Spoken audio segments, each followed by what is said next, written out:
shower today? If you did, yeah, raise your hand.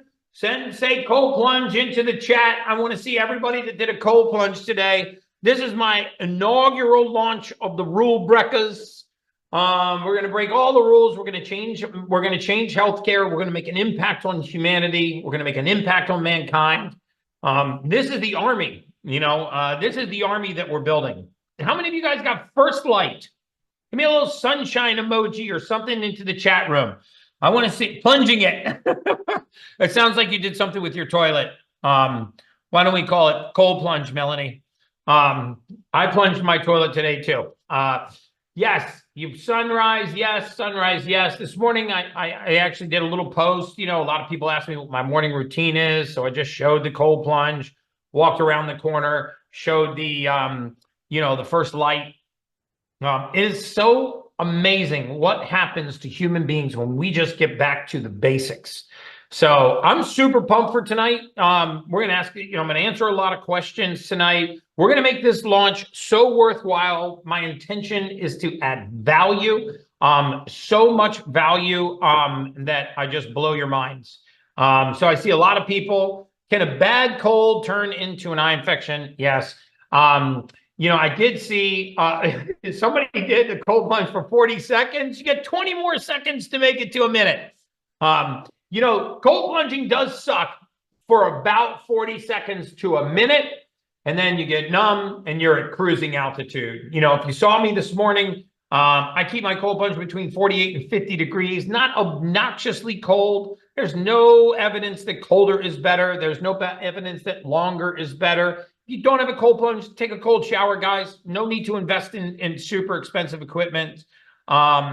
I am in the, yes, I'm in the chat. Red light. I'm on a night shift. I see a lot of positive comments about people that did cold plunging. Send me a sunshine if you actually got first light. So while we're waiting for people to come in, I just want to see how many of you guys are actually, really committed to this. Tonight, after we let a few more people in, one of the things that I really want to do, I want to set the tone for us this year. I'm not a big fan of New Year's resolutions. It's a book written years ago that I read called Don't Set Goals. And I found it very interesting because the whole theme of this book it was written by a guy named Wade Cook. And the whole theme of this book was don't set goals, because goals are something you stick out there in the lofty, kind of not so distant future. And they're not something that you do something for every single day, right? For something to have an impact on your life, it has to be a priority. Like we take the trash out every single day because it piles up and it starts to stink. So taking the trash out is a priority. But like if you have a goal of completing a term paper by September 21st, guess how many of us start on September 20th at midnight and kind of hope the printer doesn't break down, right? So, as we go on this journey together, month over month, each month we're going to have a different theme. And what we're going to do is we're just going to slowly incorporate things into our lifestyle that are going to turn us into superhumans, that are materially going to change the trajectory of our life. And my intention is to have these be at little or no cost. The majority of them will have free options or alternatives, or they will be minimal cost, things like salt and, water bottles, things like that. Because, this year, I want to talk about the importance of two things. I want to talk about the importance of discipline and the importance of consistency. And, discipline is one of those things that outweighs motivation. Actually, my head behind me is kind of freaking me out. Is that freaking anybody else out? It's kind of like I'm looking over my own shoulder. It's a little creepy there. It's weird to see me peeking out from behind my own shoulder. I'm probably going to take that down next time. Meta Gary, yeah, that's the Meta Gary back there.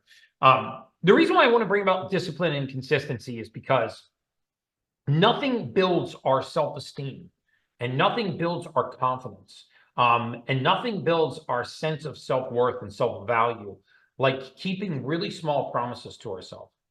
Do you know how many times every day we just break promises to ourselves? The outside world doesn't know, your spouse doesn't know, your coworkers don't know, your kids don't know, because you came home tonight and you said to yourself, I'm going to go to bed by 10 o'clock tonight. And you went to bed at 12:30 in the morning. You said, after I put the kids to bed, I'm going to do some reading and I'm going to get to sleep by a certain time, and you didn't keep that promise to yourself. And what happens is we slowly start to break down the trust and confidence that we have in ourselves. So every morning, I've developed a morning routine. I believe that being selfish first thing in the morning is one of the most selfless things that you can do. There's a reason why they tell you when on a commercial aircraft that if the oxygen mask drops, to put your mask on before you even assist your own children. That's not the instinct of a mother to take care of herself before she assists her child. It's not the instinct of a father to be sitting next to his young son and not do something for him before he does something for himself. But, in that example, obviously you're no good to your children, you're no good to your family, you're no good to your spouse, if you're not taking care of yourself first. So I want us to let go of the idea that self-care is being selfish. In the mortality space, and I was a mortality researcher for 22 plus years, we had syndromes that you didn't hear about in modern medicine. And we knew that when a spouse or a loved one would develop this syndrome, it had a significant impact on their life expectancy. You might have heard of broken heart syndrome or caregiver syndrome. These are real things that happen to real human beings. You show me somebody that's been married for 30 or 40 or 50 years and has the misfortune of losing a spouse. We know that the other spouse's life expectancy dramatically reduces. We also know that there's something called caregiver syndrome. When a spouse or a loved one falls ill, or you have a child that needs extra attention, we immediately put ourselves in the back seat. We put our career or our boss or our family or our spouse or our loved ones or our friends or our coworkers in the front seat. We do everything we can for those relationships, and we stop being in service to ourselves. So one of the most selfless things that you can do is give the first 60 minutes of the day to yourself. Just know that time belongs to you. And this is my time for self-care. And I've developed a morning routine. I'm going to share it with you guys. You're welcome to follow along with me. And each month, we're going to break into a little part of that morning routine, and we're just going to add it like breadcrumbs to a salad so that we have, full meal by the end of a year. This month, we're going to focus on breath work. I'm going to do breath work tutorials. I'm going to share my breathwork routine with everybody in the mornings. Breathwork costs you $0. If you can do it while you're getting first light and additionally do it while you're touching the ground, even better. But I also want to talk about consistency, because you really develop a lot of self-confidence by keeping these little small decisions to yourself. So like one of my commitments to myself is that I'll be in bed by 10:30 tonight. And I'll be up by 6 a.m. tomorrow morning. And then my day starts at 9. So for me, between 6 a.m. and about 8:30 in the morning, that's my time. It doesn't belong to my spouse, who's right here sleeping with me, my wife. It doesn't belong to my kids, 2 of which live with me. It doesn't belong to my coworkers. It doesn't belong to the Ultimate Human or you guys or anyone else. It's my time for self-care. And I give that time to myself so that I can be in service, of others, mainly my family and communities like yourselves. And then consistency is the greatest way for us to develop good, healthy habits. We're also going to talk about something I call fencing, which is where we learn to filter the environment around us before it comes to our body. We filter our water, we filter our foods, we filter the relationships that we have before we let them into the temple. People are like, how do you stay so disciplined with what you eat? I'm like, to me, it's easy. Look, tonight I'm having, I don't know if you can see that, but I'm having wild-caught, line-caught salmon, a couple of pine nuts. I cooked this in grass-fed butter. I put Baja Gold sea salt on it and steamed broccoli. And I know that this is going to serve me, right? But if it was going to steal from me, it wouldn't come into the temple, right? It doesn't deserve to be here. And all too often, we let thieves into the temple. right? We let things that are going to steal from us, like tap water. We let things that are going to steal from us, like processed foods, sugars, and food dyes, and pesticides, and herbicides, and insecticides, and all kinds of other things. We let these things into the temple, and then we wonder why the temple is so disrupted. So this whole year, we're going to be just constantly focusing on mindset and developing this fence around us and learning how to filter relationships and learning how to filter food and filter water and filter our environment so that it's serving us. Because when it does, I promise you, the entire trajectory of your life changes. So we're going to start by keeping small promises to ourselves. I'm going to start by being extraordinarily vulnerable and extraordinarily transparent with you guys, because I know that my intention is to build this Rule Brekas and ultimate human community into an army that's going to go out and be in service to humanity. And if we can do that, we can make real material change. It's like a ripple in a pond, right? We can make real material change. So my focus and my goal, I'll just tell you right up front, why did I build this community? Why am I excited to be on the phone with you guys? Because I want to educate you so that you are inspired. And if I can inspire you, you will make a transformation. And your transformation will educate and inspire the next person so that they make a transformation, right? It's like the Bible says, one stick is easily broken, many are hard to break. So I'm going to, what I really want to do is allow for as much interaction and questions as possible. That's why you paid to be here, is for proximity and for access to me. So I want to be as available to you as possible. I want to help address some of the issues that you're struggling with in life. I'm going to give you transparency into mine. I do need to remind you guys, I am not licensed to practice medicine. I am a human biologist, so I can't answer specific medical questions. I can't tell you to get off of your blood pressure medication. I can't tell you what dosing to use for thyroid. I will give you my opinions on supplementation, on goal or lifestyle, on spiritual well-being. I'll give you whatever window into my life you'd like to have, brands that I recommend, things that I use every day in my life. But for specific medical questions, especially like medications and dosing, what I will do as this community builds and we expand the number of people on these calls, I will bring my clinical team onto these calls at no cost to you. I'm board certified neurologists, board certified OBGYNs. We have orthopedics, we have functional medicine doctors, we have nurse practitioners, PAs, we have emergency room physicians, all of which are licensed to practice medicine. I will get them on the phone and give you as much access as you'd like to these kinds of people, because I want you, if you have a specific medical question, to get it answered by someone who's licensed to practice medicine. Do we get t-shirts? I think that's a great idea. Swag Gear is coming out this month. I think we should really discount the t-shirts for this group. So more people that are wearing Ultimate Human shirts and Rule Brekas shirts, the bigger this community would be. So I hope you're as excited about this as I am. This is like literally a dream come true for me, to begin to build a community of Rule Brekas and Ultimate Humans that get educated by me, that feel inspired, that are going to go out and actually make real change in the world. But it starts with the discipline and the consistency that we have to ourselves. Nothing is better for you, your family, your spouse, your children, your career, your coworkers, or your loved ones than for you to be in service to yourself.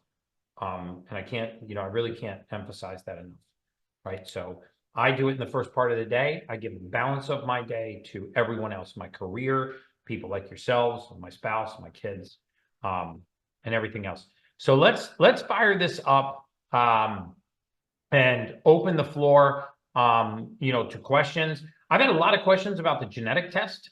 So I think one of the things that would be really helpful is, because not everyone has done that test. Some of you have done it and already gotten your questions answered, is maybe for my Rule Brekas group is to set up the next Zoom call that we do, which I'll do, for free.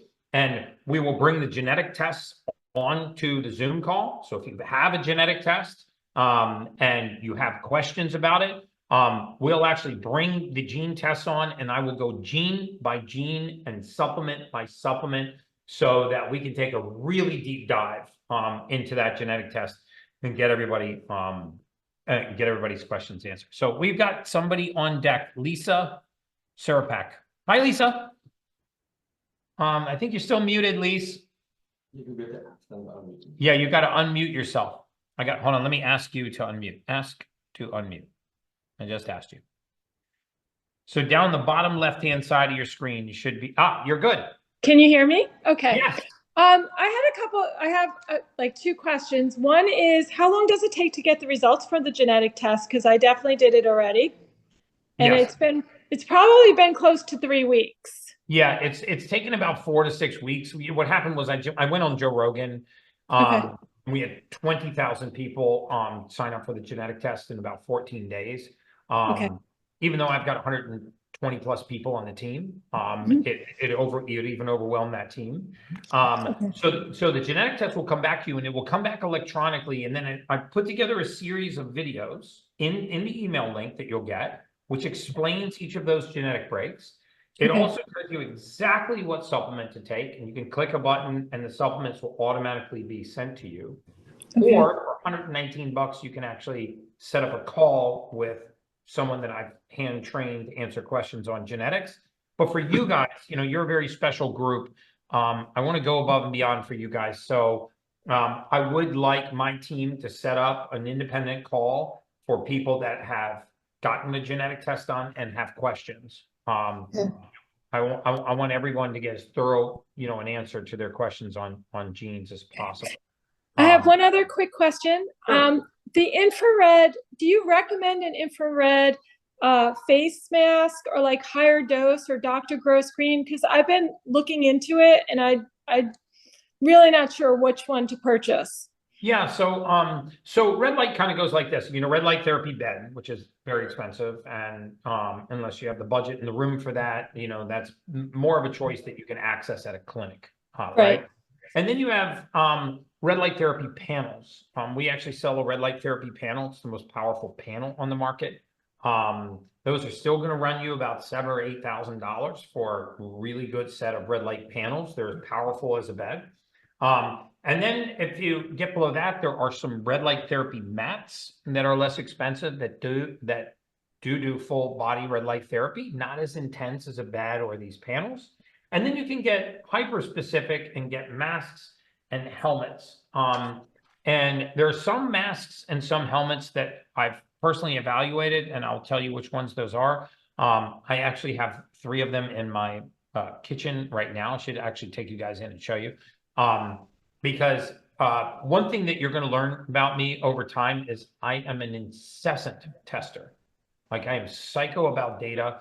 I'm really psycho about testing.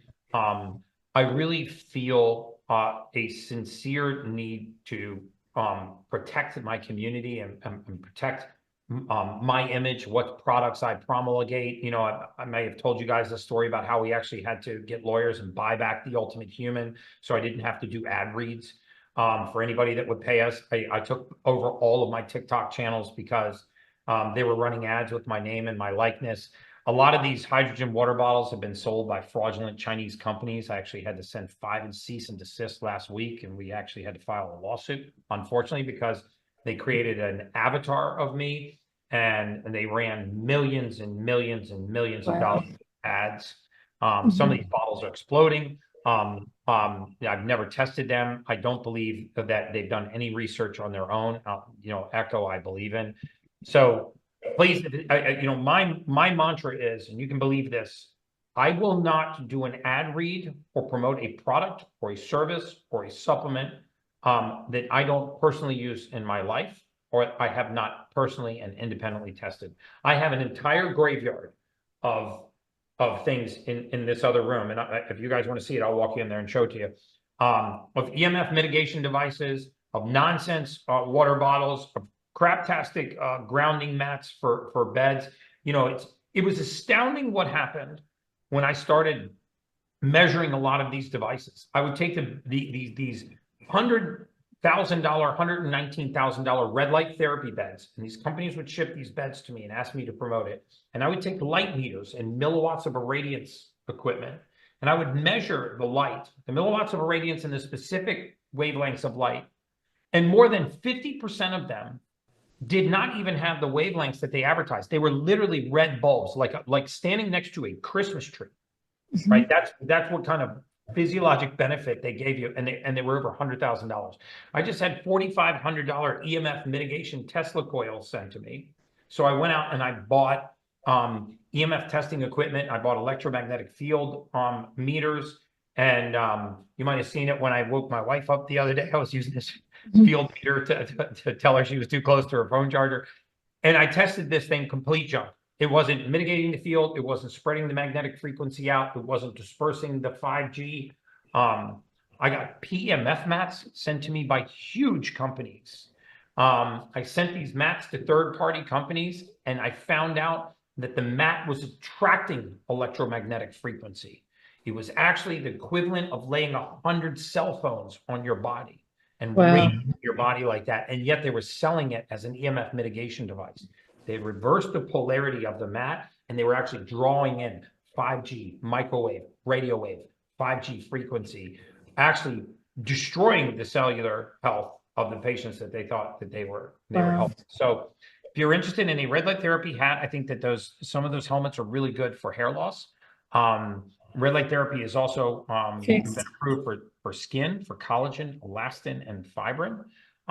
So if you have a specific product and you email info@ultimatehuman.com, I'll tell you whether or not I've evaluated it, and I'll send you information on ones that I have. And by the way, not all of these products I have a affiliate link with or a financial relationship with. If you watched enough of my podcasts, I will shout out my competitors all the time. You know, I have huge thank you boxes sitting in the other room for competitors of mine. And they're like, we can't believe that, you know, you promoted our multivitamin or spoke about our therapy device. And I said, listen, I'm not the only guy doing good things, you know, out there. If you're doing good things for humanity, I want you guys to succeed. Okay. Awesome. Great, Lisa. Thank you So much.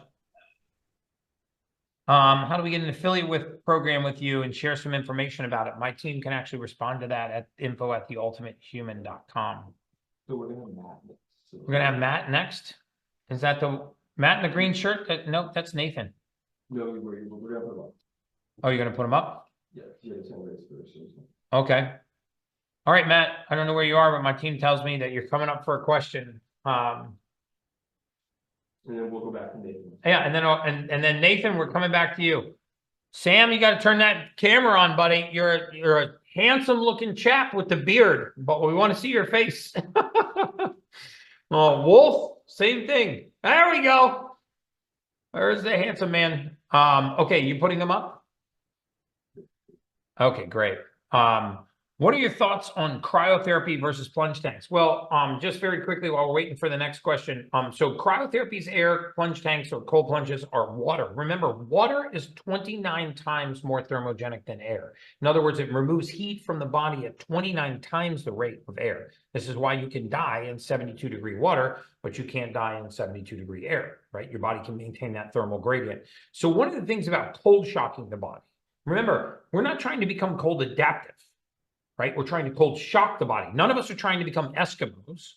We're trying to actually not get used to the cold and adapt to it. We're trying to shock the body and get the benefits of cold shock. Cold shock proteins, brown fat activation, peripheral vasoconstriction, drive oxygen into the core, up to the brain, to the liver, the lungs, the pancreas, the kidneys, all of these places. So my preference would be cold water immersion over cryotherapy. But cryotherapy is still good. If you access to cryotherapy and not to a cold plunge, then cryotherapy beats not doing anything. Hey, Nathan, you got to unmute yourself, buddy. Hey, Gary. Thanks for taking my call. Of course, you're someplace cold. Now, see, there's no leaves on the tree behind you. Seattle. Okay, so it's Seattle. There was no first light this morning. Okay, there's no first light ever. Ever, yeah. Starts again in June. Awesome. Couple quick questions. I had a fungal lung infection in 2013. Went to a doctor, got 6 rounds of antibiotics, destroyed my stomach, got leaky gut syndrome, turned into tons of food allergies. I did the genetic test. I got on your vitamins. I do cold plunge. I've had really, really low energy for a decade. I have a 3-year-old now, so I'm invested in making sure that I can be around for 50 more years. High C-reactive protein, high triglycerides, high A1C, high cortisol, leaky gut. And in the last 3 months, I've been working out every day. I started your vitamins. I started the cold plunging, and I feel the best energy I've had in probably a decade. So Dude, that's awesome. thank you very man. much. Like, that makes me, that's really kind of you, man. Thank you. Yeah. So my question, I am taking N and resveratrol. Do you have a brand that you prefer? And then you also told me to take BPC 157 on a previous call. And do you have a brand that you prefer for that? Yeah, Integrated Peptides is one of the companies that sells BPC 157 and Vinia resveratrol. They have the only form of Piceid resveratrol that I recommend. It's almost 400 times, I think, more concentrated than regular resveratrol. They've done clinical testing on blood pressure, clinical testing on vascular laxity. They, it's resveratrol that's found in red wines. So I'm not making a blood pressure claim or a vascular laxity claim, but they have done testing on these. I think it's the best form of resveratrol on the planet. You may also want to consider, which my team can send you a link to, something called spray glutathione. It is since we really can't trust the gut right now, given your history, it's a glutathione spray. You spray on your arm, you rub it in, and it actually goes right transdermal. One of the things you want to make sure of with high A1C and C-reactive protein, these other things, is that your detox pathways are working. It's always good to have healthy levels of glutathione, because glutathione is the most prevalent antioxidant in the human body. It resides in every single cell in the human body. There's not a single cell in your body that does not contain glutathione. There are tests now where you can actually look intracellularly at glutathione and determine how long that cell is going to survive. Yeah, those are the different products. I don't have a particular one for NMN. I use nicotinamide riboside, which is in the multivitamin that you have, and which is also a precursor for NAD levels. Anything else you'd recommend I get into? When you got the Vinia resveratrol, and you've got the and you get the integrated peptides BPC 157, and Symbiotica is also a great brand. I have a ton of Symbiotica in here. That's the one that I shouted out the other day on a podcast. They couldn't believe that I actually mentioned their brand. Because I don't consider people that are doing good things in the same space to be competitors. Consider us to have similar missions. We just own separate companies. We don't have to look at each other like competitors. As long as we have a like-minded interest, we're doing our best to use good ingredients and put them, in the right ratios, and we have science behind it. We should really be promoting each other, not fighting each other. Any words for my wife has severe asthma? Anything that you'd recommend? Same thing, detoxification pathways and air filtration is paramount for her, right? I mean, if you don't want to do anything remember, Mike, so we talked about filtering the environment around us, right? So if you have a hypersensitivity in the lungs, filtering your air before it comes in, you'd be shocked, especially in Seattle. Seattle is damp, wet, darkish. And what does mold love? Damp, wet, dark places, especially oxygen deprived places. So one of the things you can do is get an air filter. If you email my team, I'll tell you the one that I prefer to use. I have an air filter in my bedroom that filters down to 0.1 micron. So that's below the size of a virus, a pathogen, a mold spore. It even has an ozone setting. So if I leave the house for a few hours, I hit an ozone button, and it releases ozone gas into the air. You don't want to be home when you do this. And then by the time you get home, that ozone has killed every mold spore, every virus, every pathogen. If you have cats or dogs, you definitely want one of these in your bedroom to filter that air, and it filters down to 0.1 micron. Awesome. Thank you. Sure.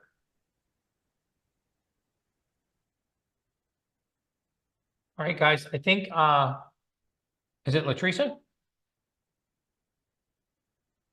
Hey there. Say it, Lakrita? It's Krisha, like Trisha. Oh, Trisha. Okay. And you're unmuted, so I can hear you. How are you? I'm good.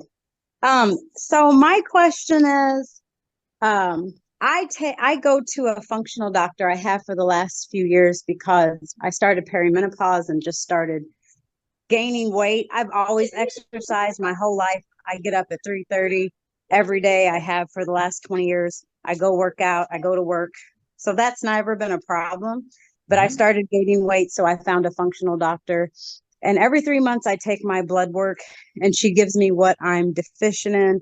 I've paid for extra tests, hormone panels. So what is the difference? And she sells Thorne and another brand. She said they're methylated. But what is the difference in getting the gene test and already doing what I'm doing? Well, first of all, it sounds like you're in good hands with a functional medicine doctor. If they're using Thorne, Thorne's a great brand. So your blood work changes over time. The difference with the gene test is your genes never change. So that is a test you will do once in your lifetime. You'll never repeat it. You constantly repeat blood work because you want to see where your hormone levels, where your D3 levels, what's going on with my thyroid, what have you. So blood work you update periodically. Gene test you'll do once in your lifetime. And what it will do is it will tell you what does my body process and what does it not process? Can I convert folic acid into methylfolate? What form of B12 should I be taking? Do I need amino acids like trimethylglycine? And then you are no longer supplementing for the sake of supplementing. You're supplementing for deficiency. And this is when magic happens in the human body. I use the same example all the time that when I was in grad school, I used to have to take all these plant botany courses, which I hated, but you have to take them. And, and there I was in grad school getting a human biology degree and had studied plants. But the interesting thing about this was that it didn't matter what happened in the leaf of a plant or the trunk or the branches. If you called a true arborist out to your house and you had leaves rotting in the top of a palm tree, they would not touch the leaf. They would core test the soil. And then they would say, this soil is deficient in nitrogen. And they would add nitrogen to the soil and the leaf would heal. But we've stopped thinking about human beings this way. We've lost all faith in humanity and mankind, the body's ability to heal itself, the power that this has over this. And you could have put anything on that soil. If you miss nitrogen, that tree never would have healed. You could have put all the sulfur, you could have watered it. Water's great for plants. You could have had all these great things and stuck them all on the soil and nothing would have worked if you missed that deficiency. And that's why the gene test is so important, because it is specific to you. What are you deficient yesterday? So the difference is that you will not be supplementing for the sake of supplementing. You'll be supplementing for deficiency. It won't change your hormones. It won't change, your thyroid, things like that. You'll find out what your body needs specifically. You'll find that nitrogen that the soil was deficient. In this way, you're not assuming that if I put certain compounds into the human body that I can convert them, right? Because nothing that we put in the human body, not a single compound that enters our body is used in the format that we put it in. Without exception, every single thing that enters our body gets converted into the usable form. Okay. Thank you. One more question. Yesterday, I took a bone density test. It was my annual, and it said that I had lost 90% of bone density in my hip. And I already take like the Thorne vitamin D, C, B, like what else? And I lift weights like crazy. That's like my thing and that I've always done. I've tried to lift heavier weights because I kind of connected with you through Dr. Lyons. And so I have been lifting heavier, much heavier. But what else could I do about that? It kind of scared me and took me back. Of course, she told me not to worry and she took more tests. But it's kind of hard when I've done, my eating is impeccable. I buy from a farm. He will eat the meat raw in front of you. I don't eat anything organic. But these are things I've always done. Yeah. So interestingly, you want to make sure that your vitamin D3 has K2. Because K2, D3 is a calcium transport molecule. K2 helps the calcium deposit into the bone and not into the arterial wall. There are plenty of clinical studies on that. And then secondly, you may want to consider something called a gravity plate. You don't want to get a shake plate, right? You don't want to rattle the body. Those are terrible for you. You want the plate to move in a vertical plane. And why is that? Because I want to put high G forces through the skeletal system, right, in very short increments. And the reason why you do that is it spurs bone mineral density. So there are clinical studies. The one that I have in the other room is called a Sonic. and that's by Superhuman. And essentially what it does is it only moves in a very short vertical plane. It will actually drain the lymph nodes from your upper axillary region and your carotids, and putting short bursts of intense force through the body, which is very safe, causes the bone to actually call calcium into the bone and remineralize and improve its density. Again, I would continue to see your doctor, because that's not medical advice. But I will tell you that there is plenty of research on vitamin D3 paired with K2. If you look at the form of K2, you want to make sure that it's called MK7, that form of K2. It helps remineralize the bone, helps the calcium deposit into the bone and not the arterial wall. I'm looking at it now and it does say, yeah, it says -7. Yeah, stuff. she's been, You got a good doctor, man. You got a good functional medicine doctor. What can I say? well, she says she's always talked about grounding, sunlight. She has a red light therapy. She said, now it took Super Who to tell you to do this? Yeah. She's always told us about cold showers and grounding. I like her already. She's my friend. All right. So thank you. And just one more quick question. I do take I'm up to 3 minutes and 45 seconds in the cold shower, but my hair very specific. I can tell you're at 3 minutes and 45 seconds. I'm a school teacher, so everything is like, yeah, I have to have a list and it has to be exact. But my hair is like down to my bottom. It's thick, curly. Do I have to get it wet every day? No. Is there like Splash cold water on your significance to that? face? You want to solicit something called the mammalian dive reflex, fancy way of saying what happens when you splash cold water on your face. You can put your hair up. You don't have to run it on your head, run it on your shoulders, run it on your neck, your torso, everywhere else. And then before you get out, just take a couple fistfuls, palmfuls of water and splash it right into your face. Okay, good, because doing this hair every day was getting overwhelming. Well, thank you for answering my I question. wish that I had the same problem. So, you're not, I think there's a lot of men on here that are like, yeah, not big fans. Well, I'll be 50 in 2 months, and I think it just keeps getting longer and thicker, but my husband loves it. No, terrible. I'm sorry you have to deal with that. So the rest of my questions, I will just email that I have. I was wondering about a tent that she has and some other things, but I'll just email them to give other people attention. Yeah, Thank I'll you so comment much. on the oxygen deprivation tent if you send the email. Okay. Great seeing you. Awesome. Okay, great. Hey, David. How we doing, Gary? I'm doing awesome, man. How are you? Oh, great. Just got to say, I've consumed almost 80 hours of between all your podcasts, meeting with everybody. I just scoured you for the last month. And I got a red light machine, EWatt system, a PMF mat, got a cold plunge coming, and already convincing a lot of my friends in the area to really step it up and start doing this stuff and get the gene test. I got, gene test ordered. So, just trying to do it. But one of the things I suffer with is hyperthyroidism. Mhm. And it's really hard to find any type of supplementation that can aid in that. And I know you can't really recommend too much, but I didn't know if there was any studies in that realm that can show different supplements or amino acids that could help that situation. Yeah, I have read some clinical studies for hyperthyroidism, being folate, which is also one of the metabolites that helps because remember what happens to the thyroid, to be very specific, is you produce a thyroid hormone called thyroid hormone T4. Okay, the thyroid also produces 20% of the T3. T4 goes down into the liver and it gets iodinized, right? When the outer ring gets Well, my iodinized, TSH levels, that they're really low. They go low.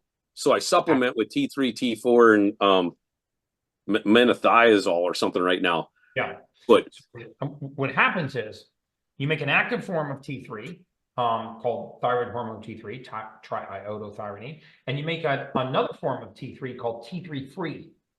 okay. This is actually what goes back up to the thyroid and lowers the production of thyroid hormone T4. A lot of things in the human body have what we call feedback loops. Gotcha. Right? Like, the pituitary is the volume knob, right? It turns up your testosterone, but then when testosterone gets to a certain level, the pituitary turns the testosterone back down, right? So there are a lot of meters called feedback loops in the human body. And I've read a lot of research on hyperthyroid being a problem with the feedback loop, not necessarily an overproduction of thyroid, right? Okay. So it's like if you're not in the bedroom where the music is playing, but the tuner is in the kitchen, you can't hear the music. So in order to hear the music, you crank it way up. If you were actually in the room where the music was playing, it would be blaring so loud that you would never let it get that high. So this is kind of what happens when the feedback loop gets interrupted in thyroid metabolism, because, you know, the pituitary is not hearing this. I'm sorry, the thyroid is not hearing the signal to turn the music down, right? And so I would look into thyroid hormone feedback loops, and I would look into supplementing for thyroid T3 free, which is where the research that I've read, you know, links a lot of this hyperthyroid. Okay. And that was T33? T3 free. Oh, free. Okay. Yeah, it's kind of, Yeah. it's a little bit of a tongue twister. T3 free. Okay. Say Great. that sometimes. All right. Yeah. No, it's awesome. Man. Great Thank talking you. to you, David. All right. Thank you for being here. Hey, Sam. Howdy. Can you Hey, hear me buddy. now? Yeah, I can hear you loud and clear. Sorry for having my camera off. I was in the mountain right now. I was just moving from my skis. Awesome. Yeah. I have two questions regarding one topic. Been having this shoulder injury for over a year now, and talked to Antonia about BPC 157, and my the doctor told me that I need to do stem cell. Obviously, stem cell is too expensive. And I started taking the oral version of a BPC 157, but I haven't seen any results. Okay. So I did some research. Is there a difference between doing a subcutaneously or orally when it comes to an injury within a certain part of the body? Yeah, so BPC 157, you know, usually is administered two ways. You could site inject it, or you can also take it orally. Remember, what BPC is doing is amplifying the signal from damaged tissue so the body can recruit more platelets to that site. You know, a platelet, which is a cell that helps heal the body.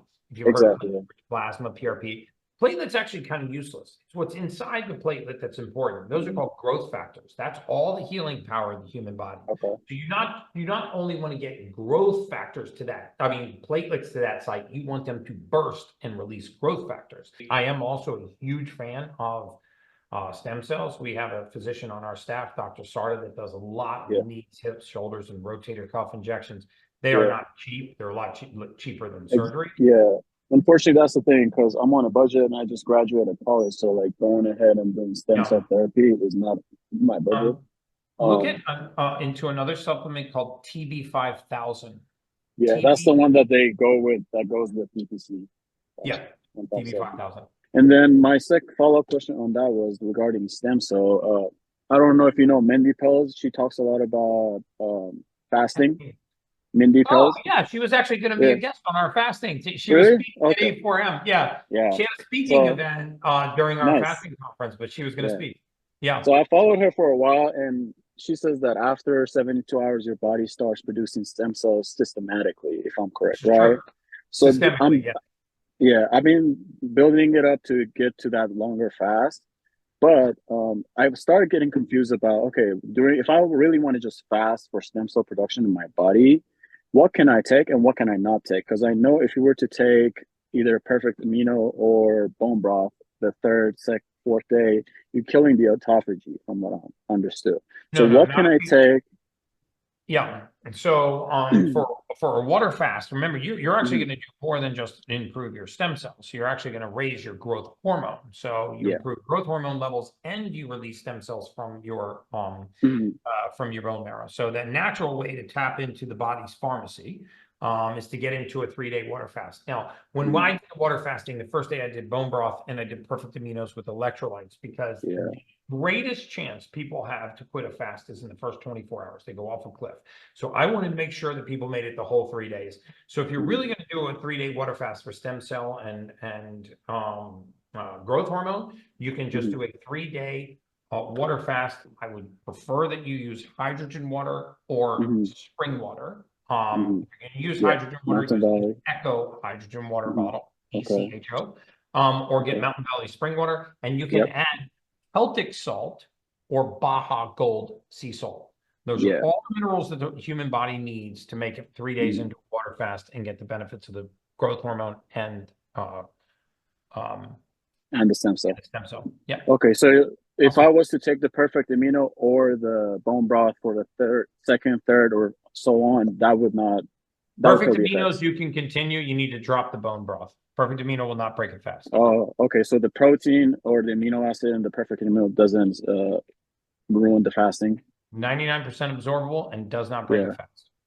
Okay, so I can take perfect amino every day, so I don't lose my muscle, Yeah. and then continue the fast. Or, Yeah. okay, and that's over 72 hours, or starts at 72? Because she said that she went to her fast for 4 or 5 days until she really got the effect. Yeah, you really start the spike in stem cell. Your growth hormone will start at 48 hours. The spike in stem cell starts at 72 hours. So between hours 72 and 84 is when you really get a bolus of stem cell. Okay, well, we got to build it up. All right. Cool. Thank Stay you. strong, Appreciate man. it, Gary. Great talking to you, Sam. Hey, Paul. By the way, I hope you guys are finding this useful. Hopefully, when one person's asking a question, other people have similar questions. On the next one, I'm going to get specific into genetic testing, and then we're going to do topic-driven nights as well. So fire away, man. Yeah, thanks, Gary, for everything you're doing. It's amazing. Yeah. So I watched along on the fast, and the reason I did that is because I wasn't ready, right? And so I'm actually going to start tomorrow, my wife and I. The question is, I think you mentioned on one of the videos, after doing the fast, a keto reset diet. Is there anything that you recommend? Because we're ready to jump in. We're also getting ready to order the genetic testing and blood testing and just kind of follow the whole program. Yeah. Keto reset. I'm a big fan of keto reset. A not super prolonged time in a ketogenic state, but keto reset is really good if you have blood sugar issues, weight gain, issues. Every human being entered this world on a ketosis, in a state of ketosis. I mean, every human being goes in and out of ketosis throughout our lifetime. It's a very low inflammatory diet, causes you to produce something called deuterium depleted water, a very light water, light cellular water, which is very healthy for you. You want to make sure that you do clean keto. I actually wrote a keto diet right down to the grocery list. If you want it, you can email my team. They'll send you a link to it. It's my keto diet.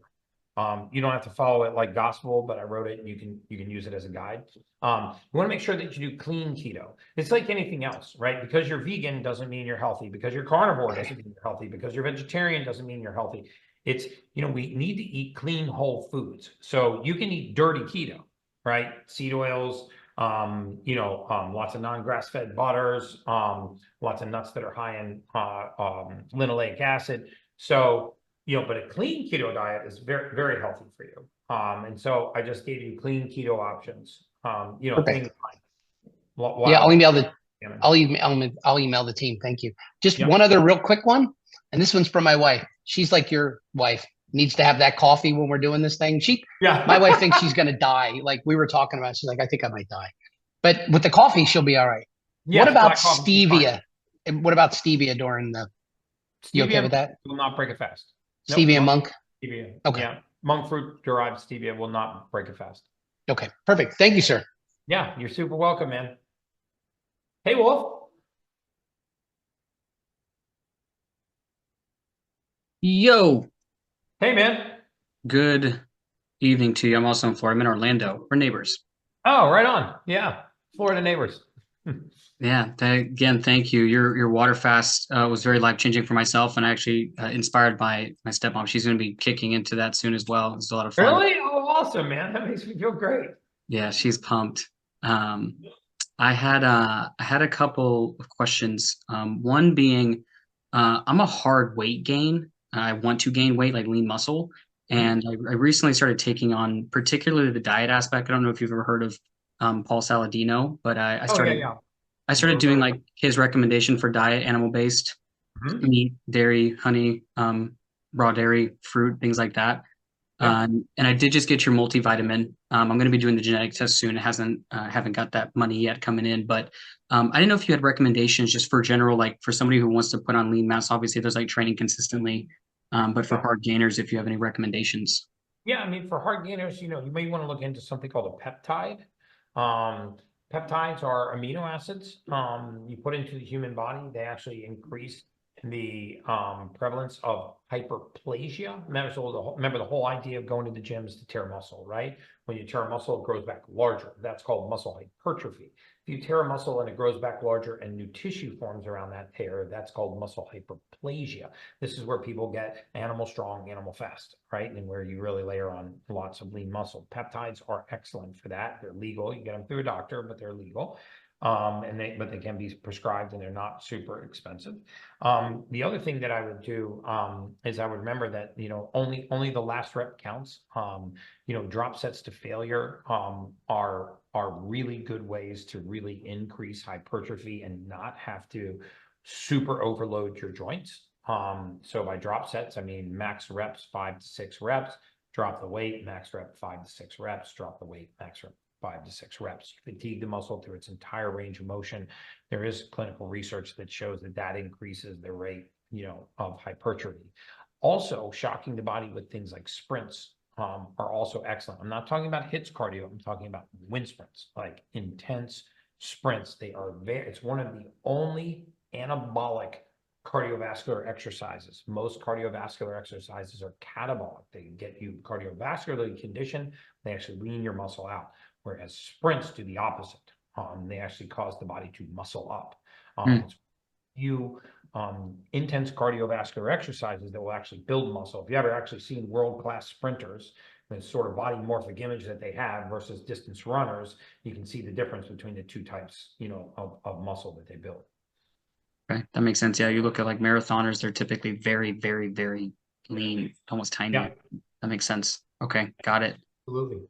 And the second thing was I've had a chronic knee pain. I'm assuming some kind of inflammation for like 3+ years. I've been going to a chiro, going to a massage therapy. I started working on the diet, but I can't seem to, especially when I get into like more hip abduction.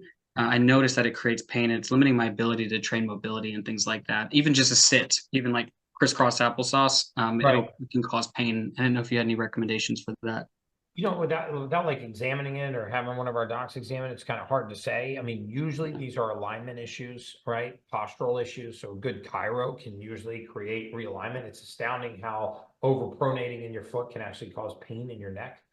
You know, how the fascia is connected the entire way up the spine, and leg length discrepancies and you know, tight hip flexors. There's all kinds of possibilities. So, I mean, I went to chiropractic college, would have to see an exam on you, but I would really refer to your chiropractor. Most of the time, these are biometric issues in the body that can be corrected. Okay. And when you spoke about, I know you spoke about this a couple of times in various spaces, but you're the first person I heard someone refer to idiopathic pain, like pain that has no, I guess, cause from like an injury.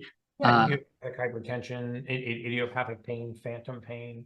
You know, it means idiopathic in medicine means of unknown origin.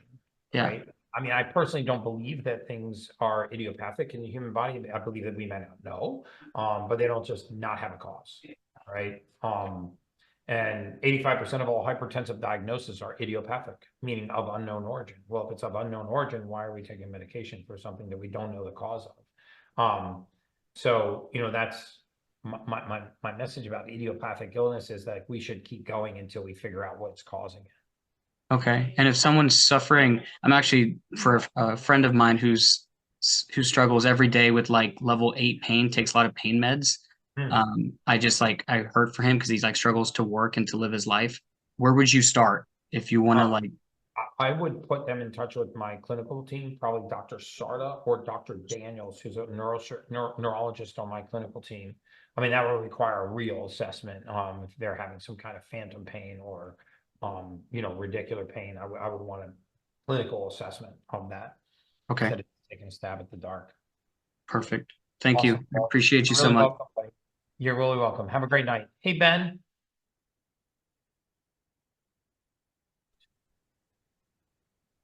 Hey, Ben. What's up, Gary? Dude, what are all those awards for? I used to be a professional motorcycle racer. Well, you're pretty damn good at it, apparently. Well, I got a few hundred awards from winning races and hurting myself. It was awesome. Right. Yeah, that looks like a very painful shelf. Yes. Hey, I did my DNA test. Thank goodness I beat the Joe Rogan Damn. thing, so I got it back early. Yep. Got issues, acid reflux, your mind's awake at night. I can Man, see I'll all- tell you what, I ordered all your supplements. I just got them like 2 days ago. So I'm on the road. I'm telling you what, my wife is into. We got folic acid out of our kids' diets, and you're right, it affects their behavior big time. Yes. Isn't that amazing? It is amazing. I heard it on your podcast the other day, and I was like, bro, testimony right here. You're right. Yeah, dude, I love hearing that, man. I mean, So my question is, so I ordered all the 10X supplements. The one thing I feel like I'm not getting in the supplements that I ordered for my DNA test is I don't eat any seafood. So I feel like I'm not getting any omega-3 fatty acids. Is that something I should be supplementing with on top of that? yes, if you'll send an email to the clinical team, the one that's responded to your gene test, just ask them to add the omega fish oil. We make a really good omega fish oil, DHEA, EPA, mercury-free fish oil. I didn't know that. That's awesome.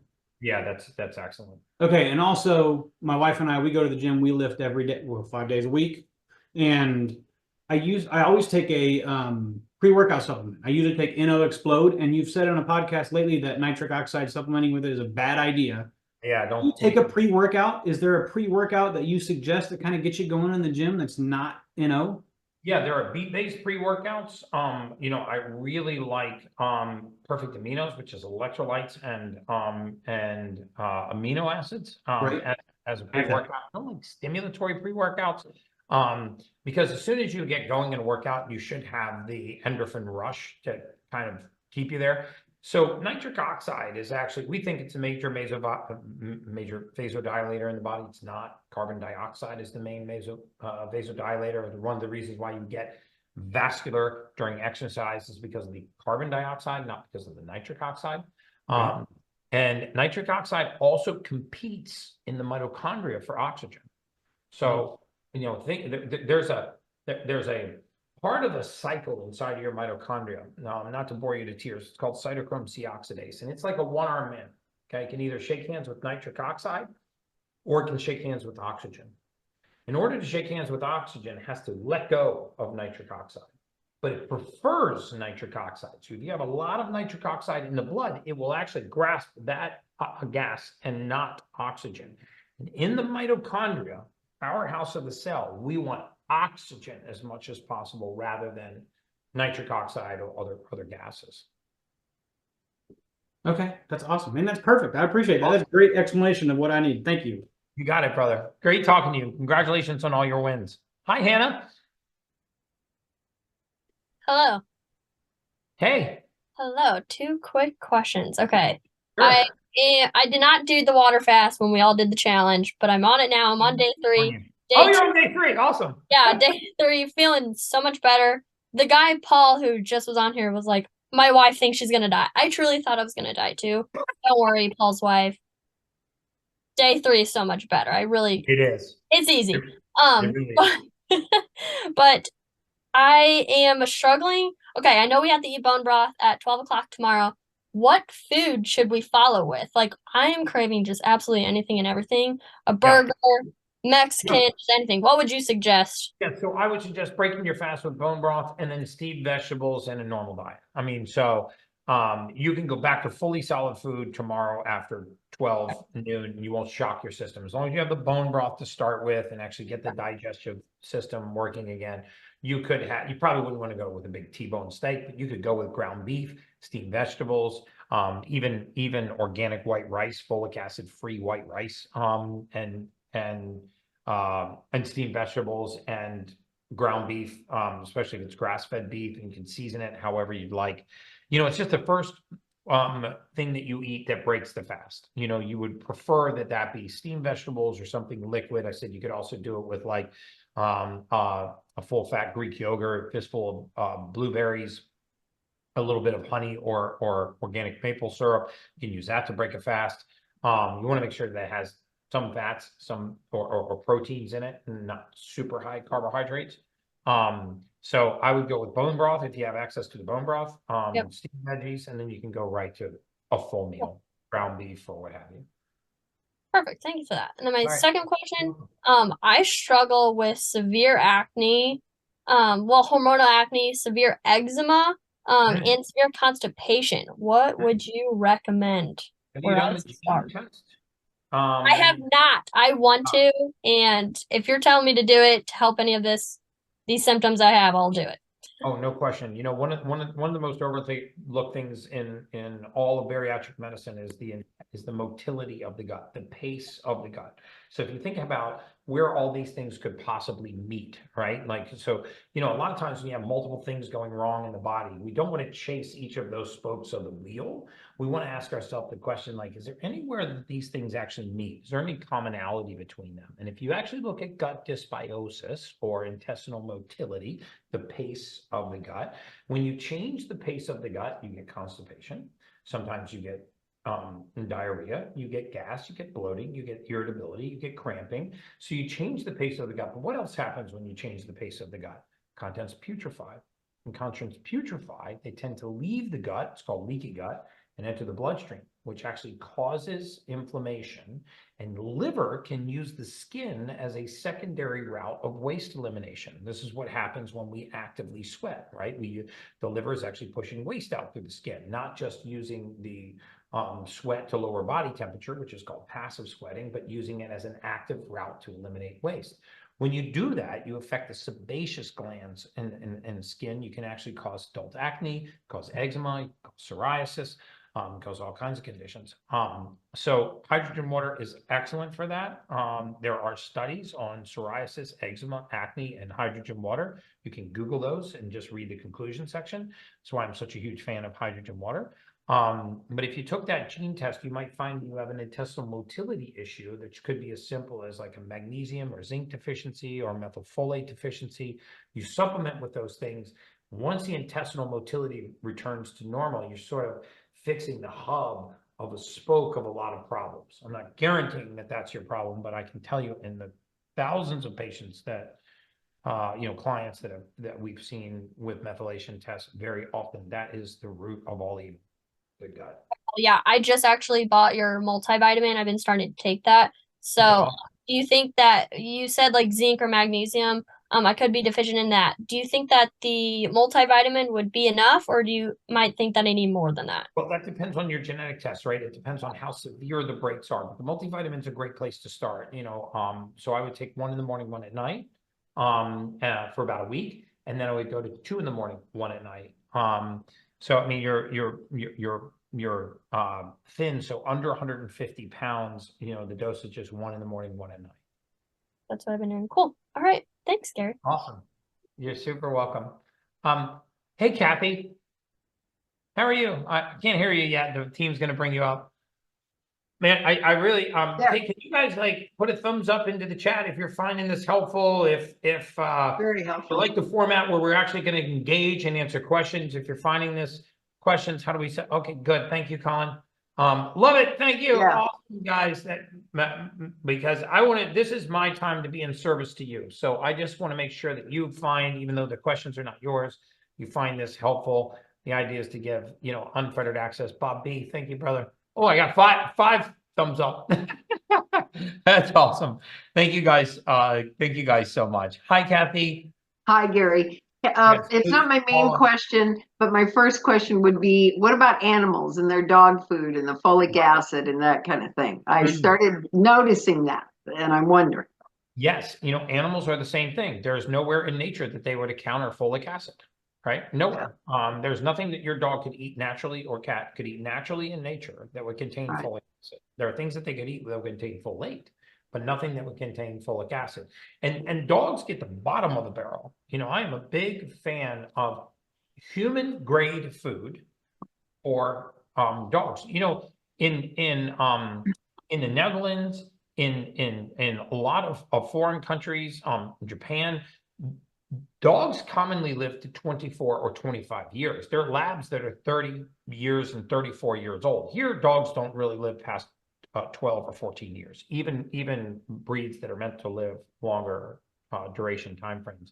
And so I'm a huge fan of human grade organic foods for pets. If you really, love your pets, if you actually look at how how little nutrients are in hard pellets that you can actually leave in an open container for 30 days or 60 days. I mean, I know bags of dog food that are 50 pounds that owners buy that the dog doesn't finish eating for 60 days. Any food that you can leave out on the counter in dry air for 60 days and still consume it is going to have virtually zero nutrition. There are going to be no enzymes left in that food, whether you wet it down or not. So, I mean, it's a bit of an investment, but most people like their pets more than they like their spouse. So, yeah. So, you know, very often it's an investment worth making. Yeah. Okay. I don't have any specifics that I recommend. I have two labs my son cares for now. I can find out which brand of dog food he uses, but you know, the lab is 14 years old and he's like a spring chicken. Yeah, good. And then the raw food, just basic raw food for dogs would be good. Yeah, right. no question. Okay, so I have dealt with multiple myeloma, Gary, and I did a bone marrow transplant in 2020.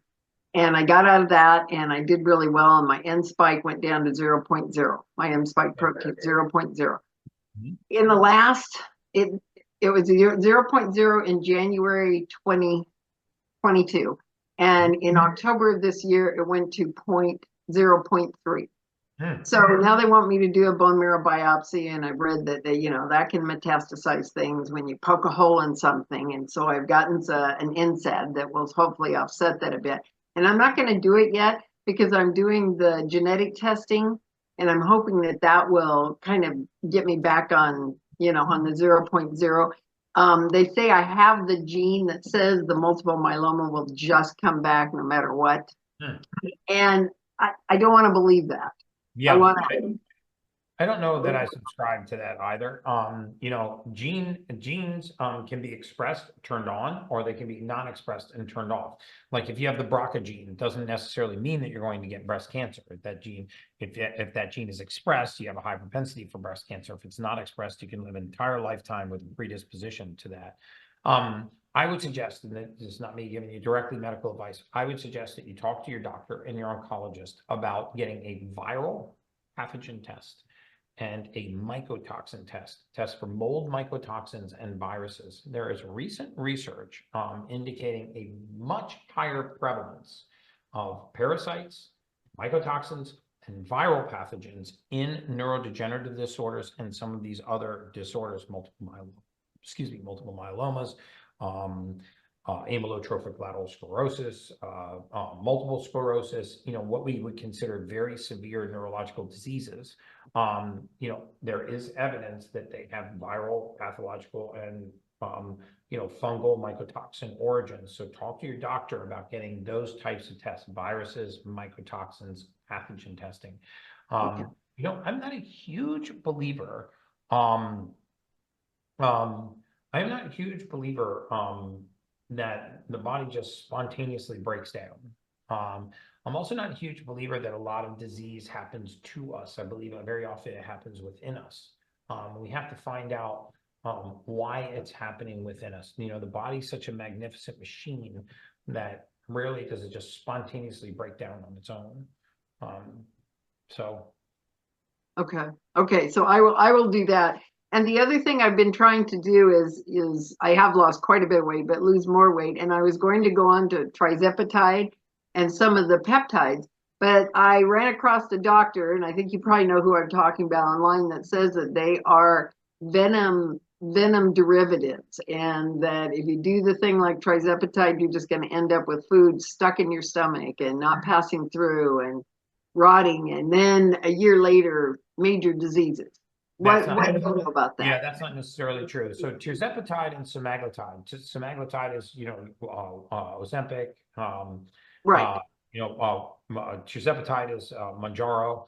Semaglutide is also Wegovy. So Wegovy and Ozempic are brand names for semaglutide. Mounjaro is a brand name for tirzepatide. Tirzepatide actually outperforms semaglutide in side-by-side clinical studies for both blood sugar regulation and for insulin regulation. Major issue with these GLP-1 inhibitors that is coming out in clinical studies now is that a third to half of the weight that you lose is lean body mass. So we're not actually trying to lose lean body mass, we're trying to lose fat, right? We're also trying to control blood sugar and insulin. So for people that are morbidly obese and type 2 diabetics, these can be life-changing. We're also don't realize that staying on these for a lifetime is not a good idea. Titrating on and titrating off of them is what my clinical team does. So Dr. Sarda and I touched base on a podcast that I just did on women's health, and I'm about to do an entire podcast with her, Dr. Carrie Sarda, a functional medicine MD, board certified OBGYN. Look for that in the coming Thursdays or coming Tuesdays. We're when we I launched the podcast shorts on Thursday. And at The Ultimate Human, I'm going to do an entire podcast on tirzepatide and semaglutide. 3 things that are super important. Number 1, you plan from the beginning to be titrating off, right? So you don't titrate up and then stay. Number 2, that you do resistance training, weight training or resistance training during the time that you're on these. You want to fight something called sarcopenia, age-related muscle wasting, and then also having these compounds cause you to muscle waste.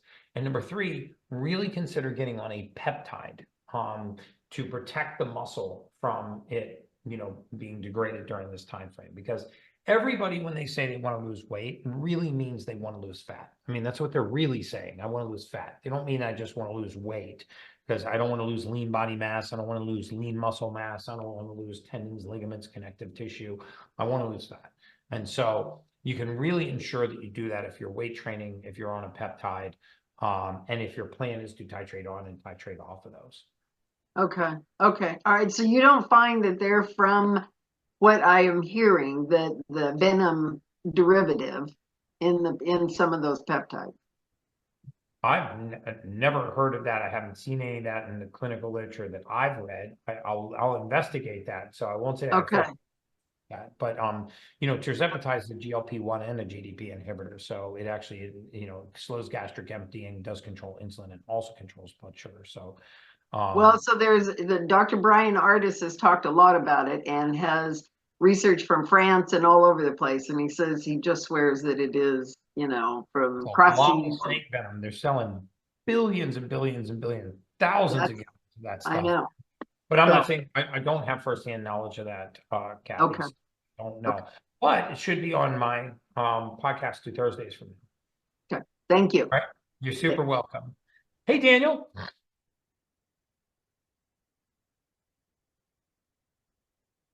Dude. Okay, I should be good Joe now. Messina, dude, love seeing you on the treadmill, the Stairmaster back there, brother. That's awesome. You're a man after my own heart, dude. Walking meetings. How you doing, Daniel? Good. How are you? I'm doing excellent. I Awesome. just wanted to touch base about I did the fast with you guys back in December, and I know you mentioned that it would help bring down your heart rate during exercise after, and I just wanted to give you my firsthand, I've been riding a bike now for about 4 years, 6 days a week, 7 days a week sometimes. I do 50 to 80 miles a day, and Wow. I ride with a group of guys, my brother. We all have the Garmin computers, so I track my heart rate religiously as we're riding, and I do some intensive workouts and some just some easier workouts. But I always, comparing everybody's heart rates, my heart rate was always way higher, 20 beats per second per minute higher than everybody else's. And once I did the water fast, and I don't know if it's just from the water fast, because I've also started grounding. I started doing breath work every morning and everything, but I literally, my heart rate has dropped 30 beats per minute. I can't even get. That is awesome. It's amazing because I can't even get above 135, and I used to get up to 185 on some of the real intense rides. Now it might get up to 150 on the intense workout. So it's kind of reset my. And again, I don't know whether it's from the fasting part of it or the stuff I'm trying to get on your plan, and I'm taking the multivitamins as well, and that's so I just wanted to give you that. That's awesome, man. That makes me feel amazing. I mean, the power, just right there is the power in the human body, and it's hard to say which it's from. Probably a combination of all of those things, but restoring vascular laxity, reducing inflammation, allowing stem cells to go in and create healing and repair, which you tapped into yourself, allowing your growth hormone to go in and repair tissues that for a long period of time needed to be repaired, taking the toxic load off the body so it can focus on waste elimination, repair, detoxification, regeneration. It is really amazing what happens in this chemical factory when you tap into it. Right. And the other thing I wanted to ask you, while I was I had a blood work scheduled with my doctor, we do routine blood work, and it was just happened to be scheduled during the fast. So I was like probably 38 to 40 hours into the fast, and I just decided to do it anyway. And when I got my blood work, some of the things seemed like I kind of off, but I just want to ask you what your thoughts would be on. I know you're not a doctor, but like Yeah. my iron levels are really like my total iron were really high, like 443, and the iron binding capacity was 453, and the saturation was like 90. So everything really high, Mhm. and my ferritin levels were low. So, and I'm just trying to find out what. Yeah. What could be So called. I would do these after the fast is over, when you're not in a fasted state. A lot of these are what they call serum concentrations. So That's he mentioned something about that. He said that it changes the serum in your yeah, it blood. changes the serum changes. So for example, if I had a full glass of water here, right, and I put a couple teaspoons of salt in here, and then I evaporated off half the water, the salt concentration would double, even though I did not add salt. Does that make sense? Yes. Because when there are dilution ratios, a lot of those lab values, especially electrolytes, they are based on dilution. So the same thing, if I have a half a glass of water, which I have here, and I put a teaspoon of salt in here, I'd have 1 concentration of salt. And then if I filled the glass the rest of the way up, I would cut the salt concentration in half, even though I didn't remove salt.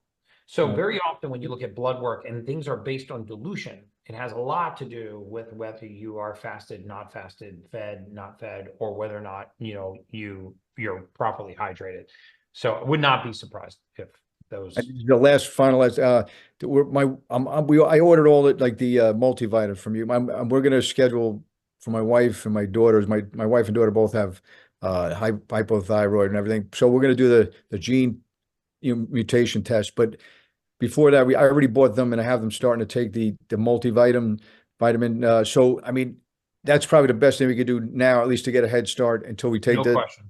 Okay. No question. Your weight, you would do 2 in the morning and 1 at night. Okay, that's what they were doing. Okay. All right, great. Thank you very much. You got it, brother. Have a great night.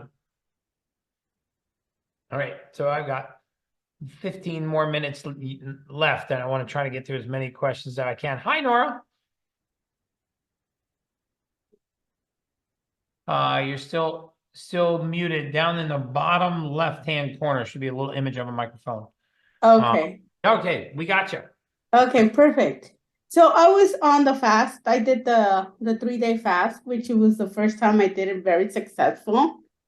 When I talked to you about ordering, so now I'm at 110 pounds. I lost 40 pounds since I started with you. 40 pounds? 40 pounds.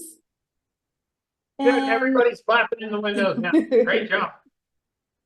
But when I called, so I did already my GN test, my lab.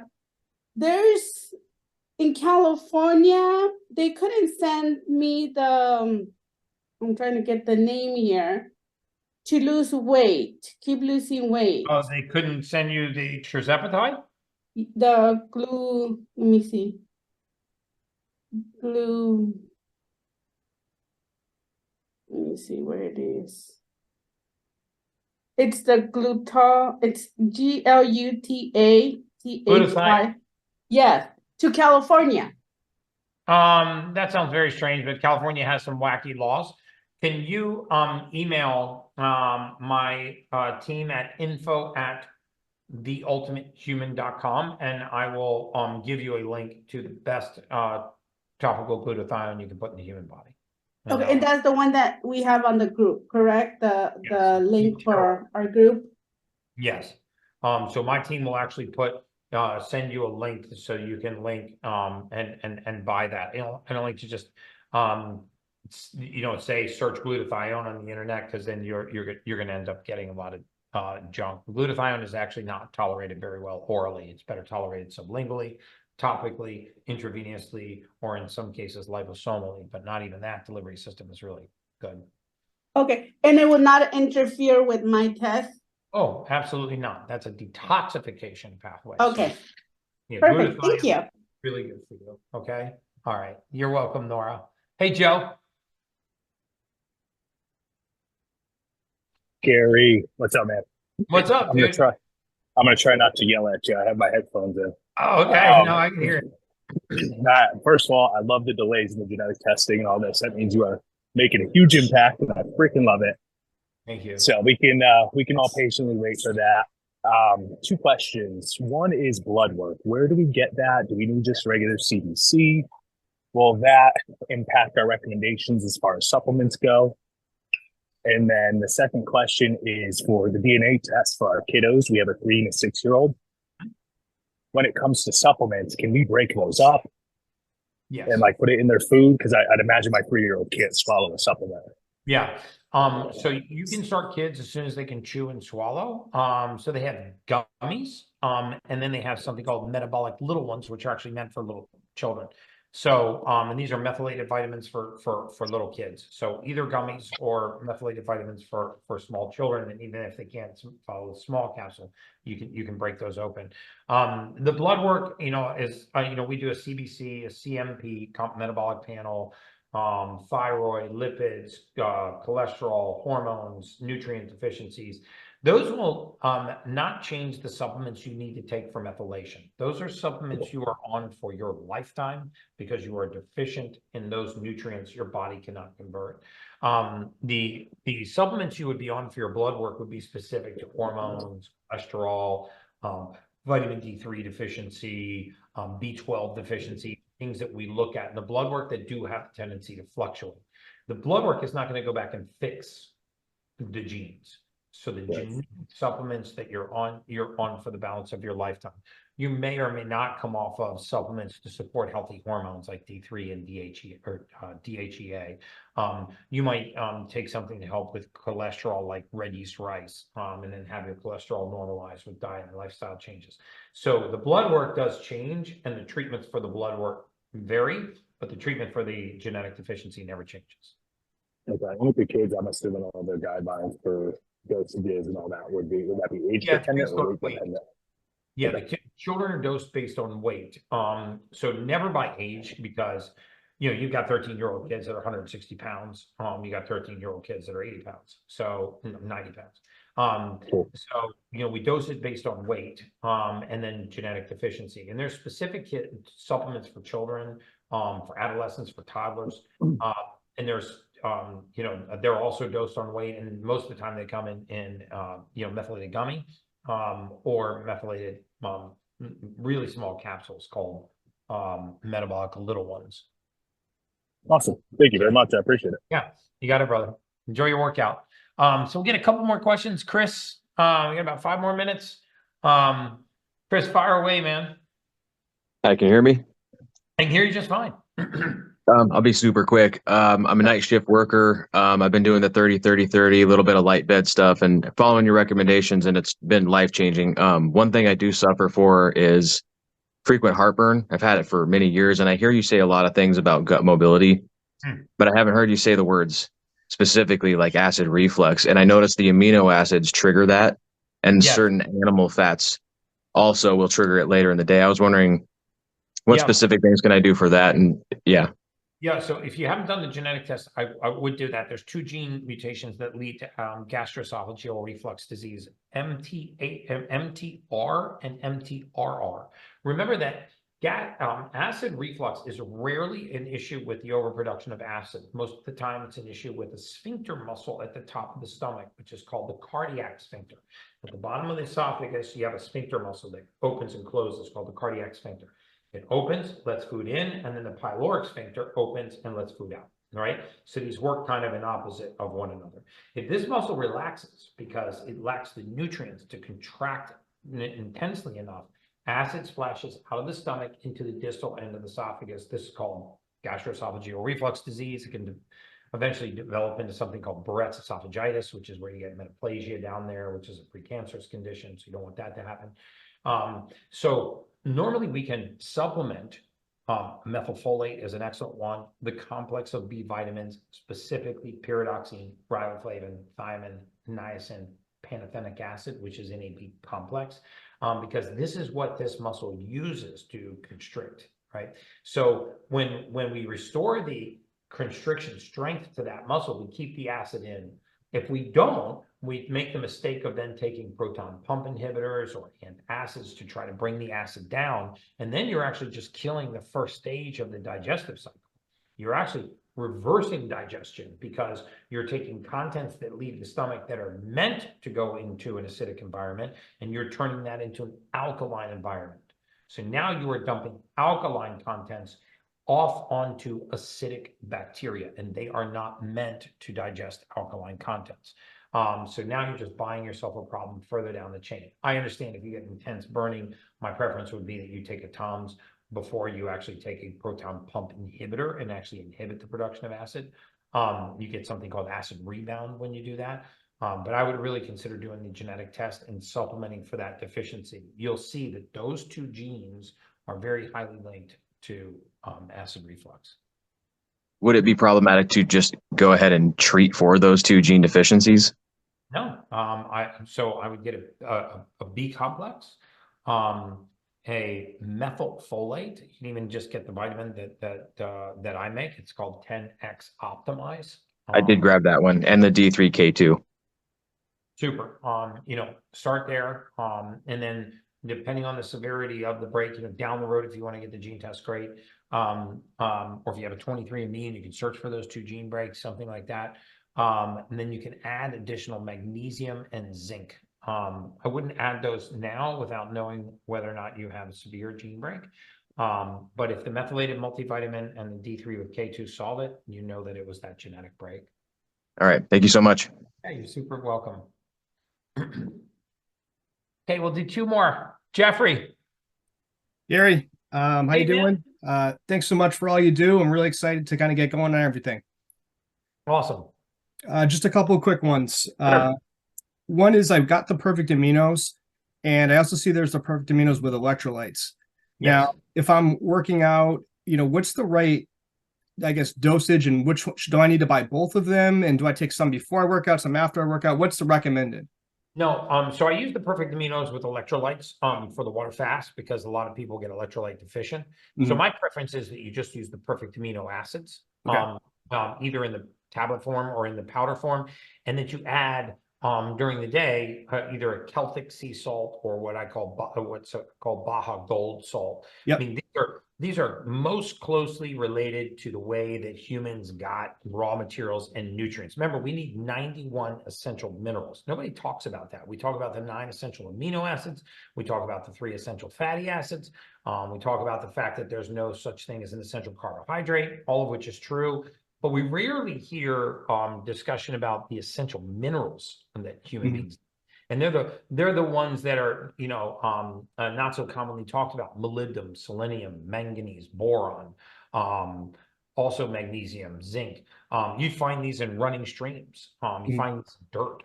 You find these in a lot of animal products, a lot of vegetable products. So my preference is use the Perfect Amino prior to workout and then break it fast, keep you from muscle wasting, and then also to use the electrolytes in form of salts. Got it. Thank you. And then the second question is, I see a lot of stuff online, and I actually bought some mushroom coffee. They say it's good for like the mind and stuff like that. Do you have any thoughts at all? Do you even recommend this at all, or any brands or any thoughts?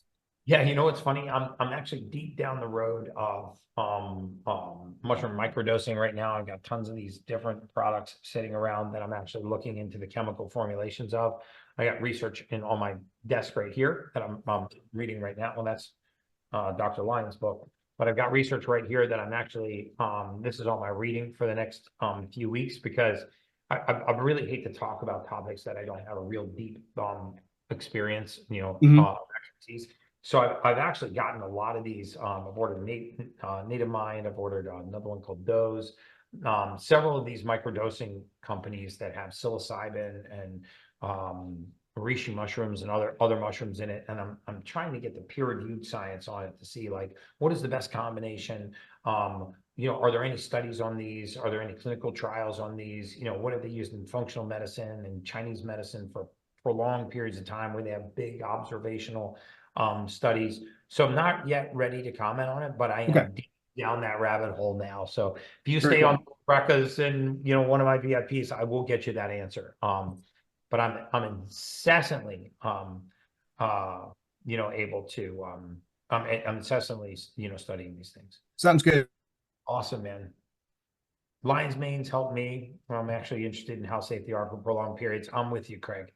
All right, so we'll fire up another question, guys. And then we'll set the next Rebecca's meeting, and we'll do the same thing. Or you can submit questions between now and then. By the way, I also want to hear from you guys about what kind of topics you'd like to see on the Ultimate Human podcast. This podcast is meant to be in service to you. So if there are guests that you think I should be on, people that you think I should be interviewing, I know I've done a lot of celebrities and A-listers, and it's not always going to be just celebrities and VIPs. I had Dr. Paul, you know, one of the lead PhDs in the world on hydrogen water. I got a lot of positive feedback about that. I had Dr. Sarda on female hormones. But there are specific things that you'd like to hear about: autoimmune diseases, you know, due to supplementation, diet, lifestyle, mental illness. You know, I have, because it's the #1 health and wellness podcast in the world, I have people beating down my door, just pleading to be on the podcast. So there's virtually no one that I can't reach and get on, you know, in front of me. So if you guys, have suggestions for topics that you'd like to see covered or guests that you'd like to hear from, I probably can get access to them and bring them right into your living room. So, anyway, Edmund, fire away, my man. Hey, great to see you and everyone again. So quick question, this would apply to a lot of people. I'm right now 6'1", 199 pounds. I'm good with all the fasting. We did it together. I've done even 7.5-day water fasting. I get my diet down, but my biggest challenge, like a lot of people, is I don't like to work out. And I live in Santa Monica near Los Angeles, so I walk barefoot 4 blocks to the park. I sometimes go down to the beach barefoot. I got those I could do consistently, but the question for other people, like I have the same question, is I could join a gym nearby. It's called John Reed. It's like 10-minute walk. It's like a nice $150 a month, but they don't have like steam room or sauna or like ice bath or any of that, but they have all the equipment, they have classes. What are your thoughts about people doing gym? Like I can't motivate myself to do a lot of stuff unless I do a class. How important is that for someone like me and many of us who still want to lose weight? I want to lose like 10 pounds of fat, gain 5 pounds of muscle within 2 months. I'm curious your thoughts I could decide if I should even do this gym. Is it a good idea or not? You know, that kind of thing. Best idea you'll ever make in your life. You know, if we don't challenge ourselves, you know, you can't really expect to, you know, to get results. Exercise. I mean, I just did a podcast with Dr. Gabrielle Lyon. She's the one that wrote Forever Strong, talking about muscle being our metabolic currency. I actually try to, you know, and I don't just lift for aesthetics, you know, I lift for longevity. I lift heavy weight because I want to live a long time, and I want to be disease-free, and I want to keep my sugars under control, and I want to be pain-free. You know, one of the worst things that happens as we age is something called sarcopenia, age-related muscle wasting. You have to prepare now to fight that in the future, right? So there is a chart that you can get in a book by Dr. Peter Attia called Outlive. And it will tell you based on what it's called what? What's the book? Called Outlive by Dr. Peter Attia. Outlive. Okay, got it. He talks about how long you need to be able to dead hang, how you need to be able to get up from a seated position. There are a couple of functional movements that people need to be able to do now if they have any hope of being mobile in their 70s, 80s, and later. And some of these, you know, are astoundingly simple, and it's shocking how few people can actually do very basic things like a 30-second to 1-minute dead hang, or get up from a cross-legged seated position without assistance on the floor. And so I think resistance training is the best thing you can do. If you're not motivated to do it yourself, then definitely join a class where they actually do some kind of resistance training, not just cardiovascular training.